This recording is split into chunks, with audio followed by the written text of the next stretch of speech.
In our last session, we have completed with our chapter IC engine. In today's session, we are going to start with our new chapter, that is refrigeration and air conditioning. This is Faizan Kagdi and I welcome you all to our lecture series of basic mechanical engineering. So let's begin with our topic. Okay, now the first question comes in our mind, that what is refrigeration? So we would say that refrigeration is basically a technique. Okay, it is related to, I can say, refrigerator, right? So what is refrigerator? The first question comes there. So we would say that refrigerator is a power absorbing device. We are supplying electricity to a refrigerator. So what it provides? So we would say that it cools down our product. Okay, that is, for example, it forms ice, it converts water into ice, right? Then it cools down our dairy products. Then we can store our medicines at a low temperature. But for doing this, we need to do work input. And how we are doing that? So by supplying electricity.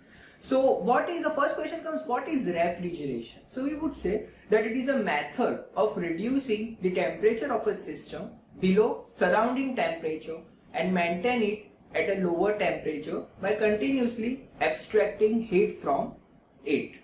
Okay, now there are several methods of refrigeration. For example, natural refrigeration technique, then vapor compression refrigeration technique, then vapor absorption refrigeration technique, and air refrigeration technique. In first case, that is a natural refrigeration, we would say that cooling is achieved naturally. How we can do that? So we have seen in most of the cases that a product which has to be cooled is placed in a box of ice, in which heat transfer will take place from a product to the ice. That is, ice will going to absorb heat energy and in return product will be cooled down. So this technique is called a natural refrigeration. Then after later we are going to study in detail vapor compression refrigeration and vapor absorption refrigeration technique. Now next term related to that is refrigerant.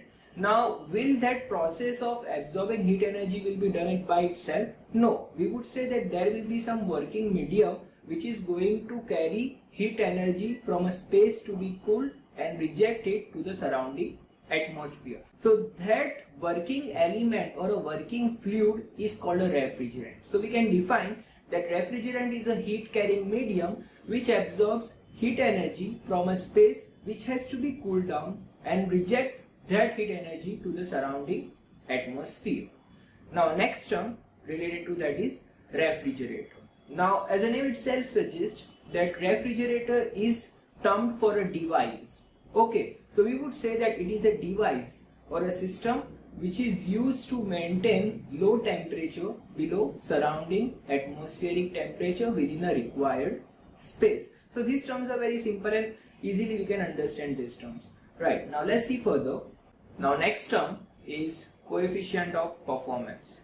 Now since we know that for heat engine the performance measuring indicator was efficiency, right? So in case of refrigerator, since it is a power absorbing device, so its performance measurement indicator is called coefficient of performance. We can say that it is like efficiency. Okay, so how we can define it? So it is a ratio of a refrigerating effect to the work input to a compressor. Okay, now what is refrigerating effect? So we would say that whatever amount of heat energy which a refrigerant, that is a working fluid, is going to absorb from a freezing compartment is called a refrigerating effect. Remember, refrigerating effect means heat energy which a working element or a working fluid has absorbed. And as we know that working fluid cannot absorb heat energy by itself. So we need to do a work input. So we are supplying electricity to a compressor. Okay, so we can compare this with a term output upon input. So what is output in terms of that? So we would say heat absorbed. How much heat energy is absorbed? That is refrigerating effect. Upon what is input? So we would say work input to a compressor. So that term is called a coefficient of performance. Okay, now let's proceed further. Now, properties of good refrigerant or ideal refrigerant. So how a working fluid should be. Now, first point is it should have a good thermal conductivity. So it is very obvious that if a thermal conductivity is higher, so heat transfer rate will be higher from a freezing compartment to a working fluid and from a working fluid to the surrounding atmosphere. Okay, next point, it should be non-toxic and non-corrosive. So for example, that if leakage takes place, so it should be non-toxic, that is non-poisonous, and non-corrosive, that is rust should not be formed on a pipe. Okay, so if rust is formed, so we would say heat transfer rate can be reduced. And one more thing is it should be non-flammable. Non-flammable means it should not catch fire if leakage takes place. Okay, next point. It should have a low saturation pressure. Then after, it should have high coefficient of performance. So it is very obvious that higher is a refrigerating effect, means large amount of heat energy is absorbed from a freezing compartment, which will lead to a high coefficient of performance. Next point is that it should have a low specific volume. Okay.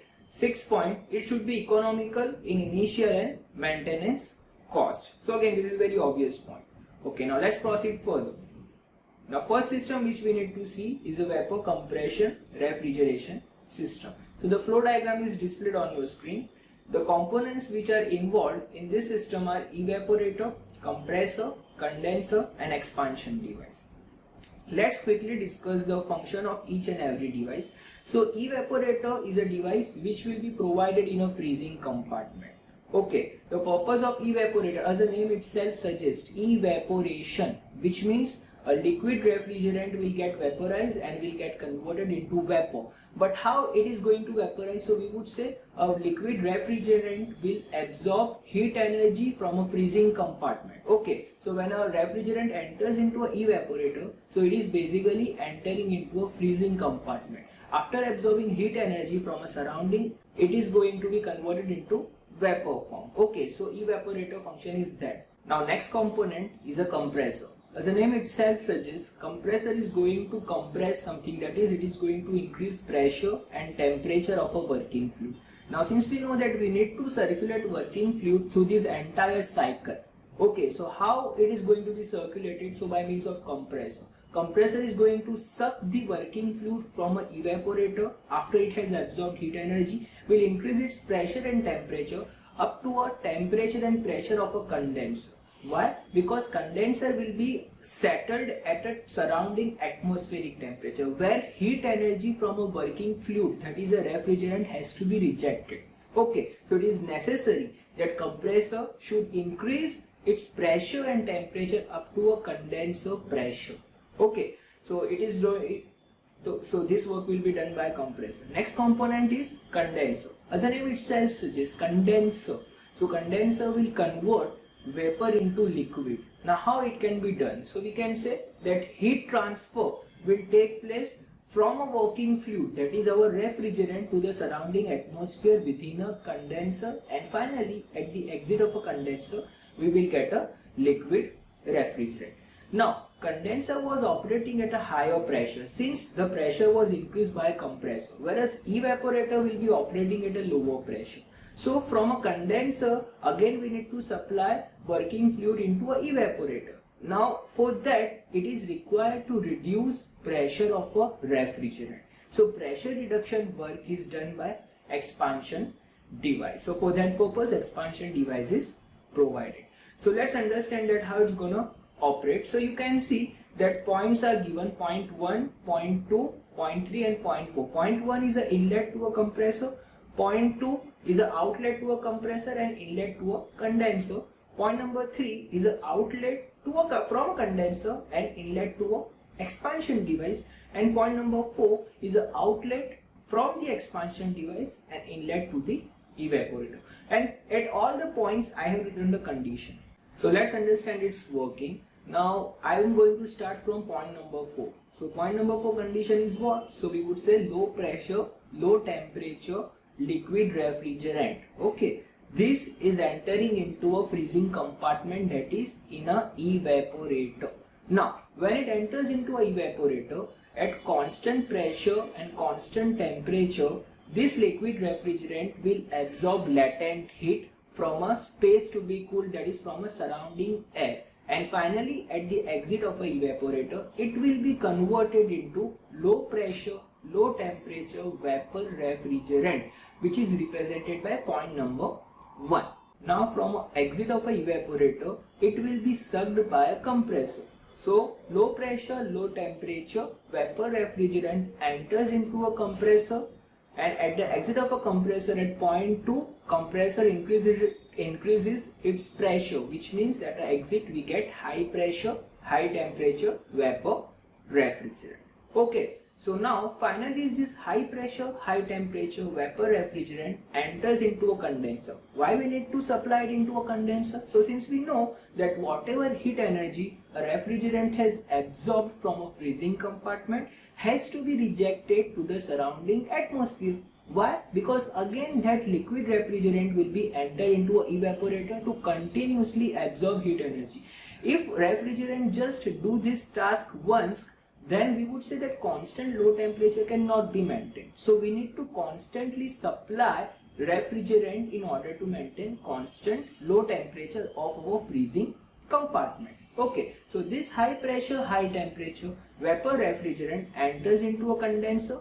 After entering, heat transfer will take place from a refrigerant, that is from a vapor, to the surrounding atmosphere. In return, finally at an exit of a condenser, it will be converted into a liquid state. So I have written that high pressure, low temperature liquid refrigerant. Now one thing which you need to remember is that inside a condenser pressure is going to remain constant, okay, but temperature is going to be reduced. Okay, now from a point number 3, it enters into expansion device. So why it enters? As I have told that we need to reduce its pressure up to the evaporator pressure.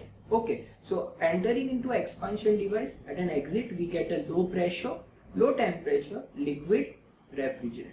Again this liquid refrigerant enters into a evaporator. It will absorb heat energy from a freezing compartment, will get converted into a vapor. So continuously inside a evaporator what has happened? So low temperature is maintained. This is how vapor compression refrigeration system is going to operate. So let's see further. I have written all the parts. So the main parts, as I have told, is compressor, condenser, expansion valve and evaporator. Now working is written over here, so you can read out that from process 1 to 2, that is low pressure, low temperature vapor refrigerant enters into a compressor. Compressor compresses refrigerant, and so at point 2 there is a high pressure, high temperature vapor refrigerant. Now in the next process, that is our process 2 to 3, high pressure, high temperature vapor refrigerant enters into a condenser. In a condenser what is happening? So heat energy is rejected from a refrigerant, and so vapor refrigerant is converted into liquid form at point 3, and there is a high pressure, low temperature liquid refrigerant. Next is process 3 to 4, which we have discussed, that is high pressure, low temperature liquid refrigerant enters into expansion device. The purpose of expansion device is very simple. It is just going to reduce the pressure of a refrigerant up to a evaporator pressure. We can say that expansion device resembles to the throttle valve, which we have discussed during properties of steam.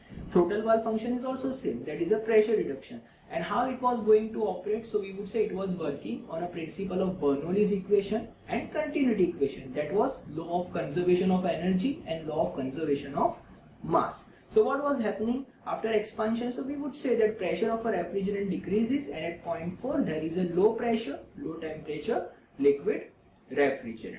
And in the last process, that is our process 4 to 1, that is our evaporator process, in which low pressure, low temperature liquid refrigerant enters into evaporator.